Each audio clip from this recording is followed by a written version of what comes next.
Sweet. Well, Brando, fight week again, finally. It's been a little while coming for you to actually get to a point where someone's put their name down and looks like they're going to go through with it. I guess before we get to the fight this weekend, can you just kind of recap your career thus far? Yeah, so it started in 2018, kickboxing and doing MMA as well.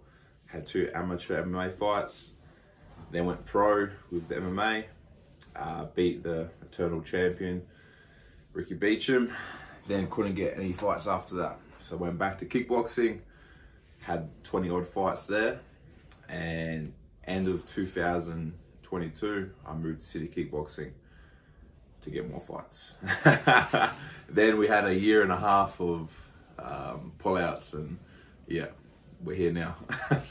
How many times have you, I guess, signed a fight and then had someone pull out kind of since you've moved to City Kickboxing? 6 people. Yeah, almost 7, but it wasn't signed. It was just an agreement, and then yeah, so 6 officially. Right, and I saw one of those guys pulled out against you and still fought on the same card you were meant to fight. Yeah, I was supposed to fight this massive guy in France. He wanted an easy opponent. They're doing some TV show or something like that.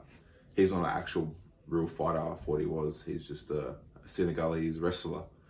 And yeah, so he agreed to fight. Obviously looked up my name, saw my fights. He's like, oh, no. We'll get someone easier. And he ended up fighting the same weekend. And the promoter told me, like, sorry, doesn't want to fight you. I was like, that's not how it works. That's not how it works. But yeah. So you struggled to find a matchup in New Zealand, Australia. You struggled to find one in Europe, clearly. Like, how has that been for you the last kind of year and a half? I feel isolated. I feel like a loner. No one wants to be my friend. No one wants to fight me. It is what it is. It just means I'm putting the work in. I'm doing the right things. I don't go to the judges' scorecards. I always go for a knockout. You know, judges can have a day off if they want when I fight. So yeah, it's just a compliment, I guess. You're headlining the Shuriken card this weekend against Kelvin. You would have probably seen him fight Navajo, I think, last Shuriken card, maybe the one before that. And what did you make of him in that fight? Yeah, good, big, strong guy. A lot of experience. He's game. I know he's not going to pull out on me. He's not that type of guy, so it's an honour to fight him.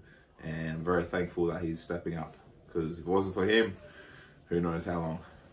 The Shuriken card's going to be on UFC Fight Pass. I think this is the first time a New Zealand promotion's actually gotten onto that sort of platform.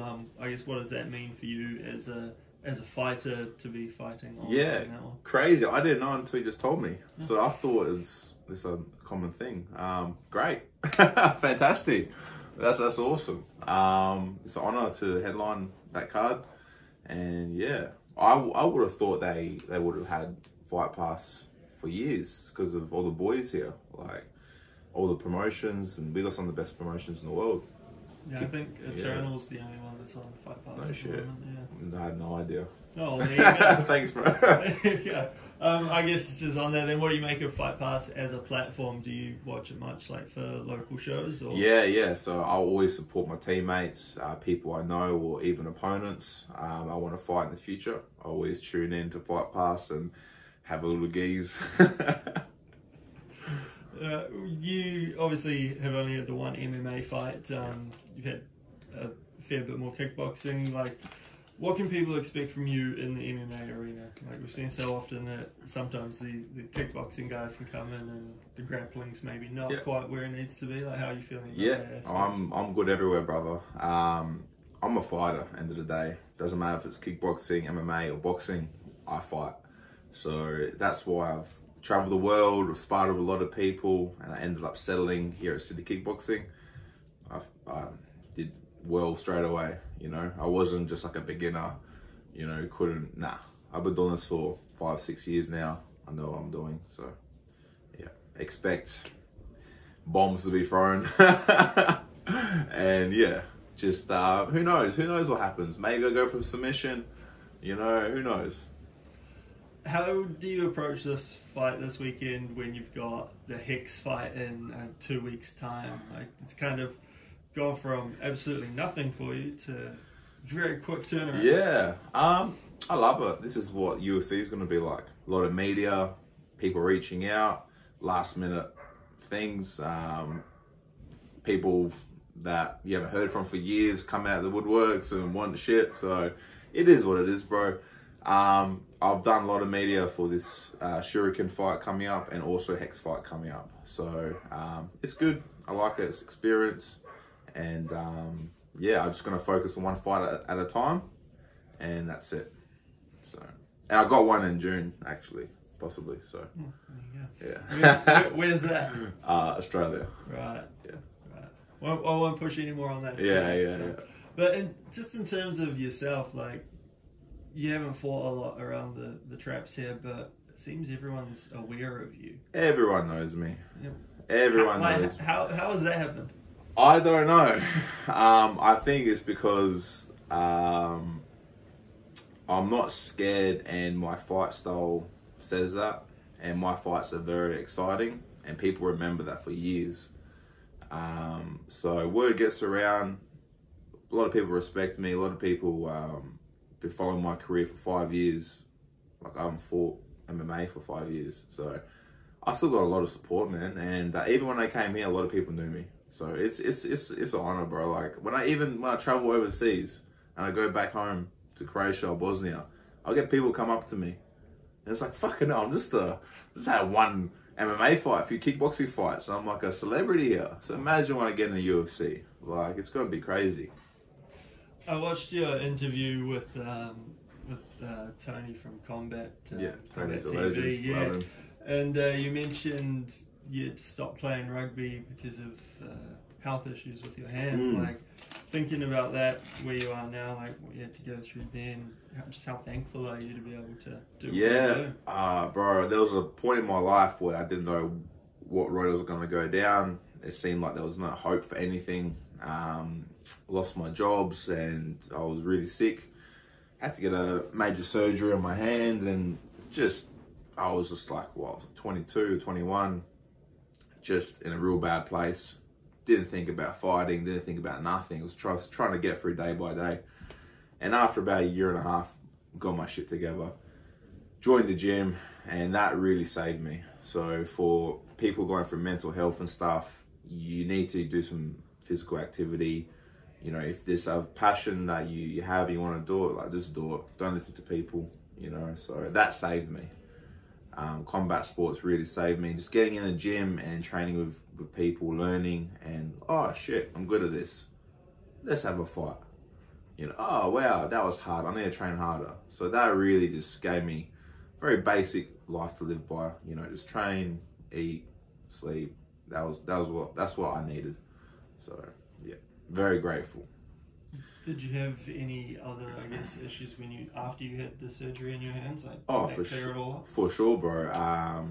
Yeah, there was a time I had to keep going back and getting checked, and we weren't sure if my hand was strong enough to actually punch anything. I had a big reconstruction, so it took years to strengthen my hands up. You know, I had to do a lot of work, and it was painful, but I did it. And at the end of the day, I just said, fuck it. If it breaks, it breaks. I'm going to throw this as hard as I can. And now I get to punch people in the face for a living. It's fantastic. Was there ever a point where you, I guess, didn't think of pursuing it as like a job, more just keep it as a hobby? Nah. I mean, yeah, okay. Maybe at the start, I wasn't thinking about having a career. I thought I was too old. Like, well, I'm gonna be UFC champion one day or UFC fighter, like, maybe for the first 6 months or something. But after I saw how good I was and the people I was competing against and training with, I was like, fuck, like, I just need to work out a way where I can train as much as I can every single day. Do what I have to do, get sponsors. I'm so grateful for all my sponsors throughout the years, because they believed in me and they gave me the opportunity. Like, they fed me, they did everything for me. So I've still got sponsors from day one. Some of them I don't, but I'm grateful to everyone. So yeah, they helped me. They gave me opportunity. What was it that made you settle over here? It's somewhere I always wanted to go as a kid.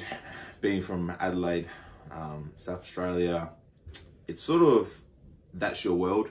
You don't really go out anywhere else. Like, I used to live in Queensland when I was a kid, but I don't remember it. You know, I've travelled a little bit. But yeah, it's very small. Like, that's where you're born, that's where you die. You know what I mean? Not many people want to venture out and take a risk. And I've always just had an attraction to New Zealand. Maybe because I played rugby, I don't know. But I love the country. It's like good fishing, good hunting. It's mountainous and it's just beautiful. Like, the people are awesome. And yeah, I just always had an attraction to come here. And then once I started fighting, I learned about City Kickboxing. I learned about the fighters here, the coaches. I'm like, fuck, well, that's the best place for me to go. And just before I came here, I got offered to go to Killcliff in America, in Florida. My mate was training there, and I just said, nah, bro. Like, I'm gonna stick close to home. I can always go see my family. 3-4 hour plane flight, and that's it. Just came here, followed my heart, and I'm so glad I did. Excellent, man. I guess just lastly, if you were trying to pitch this fight to someone who's never seen you, someone who's never seen Kelvin, someone who's never watched a local MMA card, why should they be tuning in? You're gonna see the best heavyweight in Australasia compete after 5 years. You're gonna see a vicious knockout and a future UFC fighter fight locally. So you got to come and watch that, because who knows when the next time UFC is going to be here in New Zealand, and when you're going to see me fight next. So come support.